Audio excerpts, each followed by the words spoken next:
तांची 18 years complete जातली तांचे खातीर आतांच रिविजन रोल हो येतलो आनी 9 नोव्हेंबर ते 9 डिसेंबर पर्यंत प्रत्येक बुथाचेर BLO थंय मेळटले आनी हो रिविजन प्रोसेस चालू जातलो. हितून आमकांय बीन सांगलां की आमचें बीन कॉन्ट्रिब्युशन येवचें म्हणून आनी आमी तांकां एश्युरन्स दिला की आमी आमचे कडेन कितली हेल्प करपाक जाता तितली करतले.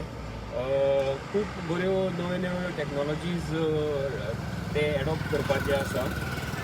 नवे कार्डूय बीन आतां सगळ्यांक मेळटले. हे तेंच्यांनी डिक्लेअर केलां म्हज्या प्रोसेसान आसा ते इलेक्शन कार्ड जे आमचे कडेन आसा ते बरें नवे इलेक्शन कार्ड जशें नवें आतां आधार कार्ड येता पळया त्या टायप हॉरिझॉन्टल कार्ड येतले.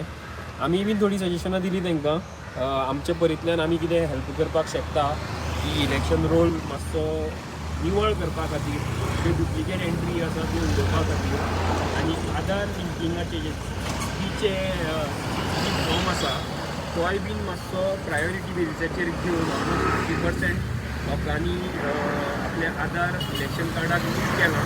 पण आमी एज अ पॉलिटिकल पार्टी आम आदमी पार्टी लोकां कडेन मागता की तांच्यांनी हो प्रोसेस मातसो करचो कारण अजून 50% लोकांनी आपले आधार लिंक करूं ना.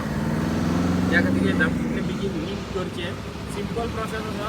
तुमचे आधार हे ऑनलायन केले जाल्यार ते 50 लोकांक लिंक जाता. त्या खातीर आमी आम आदमी पार्टी सगळ्या लोकां कडेन मागता तुमचे आधार कार्ड तुमचे इलेक्शन कार्डाक लिंक करा.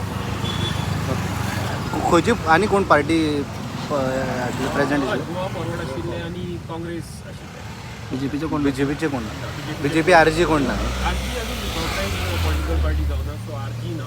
NCP आसा आनी म्हाका दिसता आनी एक पार्टी आसा ते कोण नाशिल्ले. ते नाशिल्ले. ओके.